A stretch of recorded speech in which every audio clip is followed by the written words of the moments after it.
సత్యం అంత గొప్పది కాబట్టే పెద్దలు ఏమన్నారంటే, there is no religion higher than truth అన్నారు.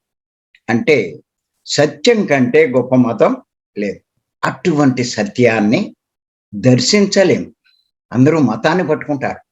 మతాన్ని కాదు పట్టుకోవడం, మతాన్ని కాదు అనుసరించడం, సత్యాన్ని పట్టుకోవాలి, సత్యాన్ని అనుసరించాలి. ఎంచేత సత్యం కంటే గొప్ప మతం లేదు. అసత్యాల్లో ఉన్న వాళ్ళకే ఇన్ని మతాలు, సత్యంలో ఉన్న వాళ్ళకి ఒకటే మతం. అంచేత అటువంటి సత్యాన్ని అనుభవంలోకి తెచ్చుకోగలుగుతాం.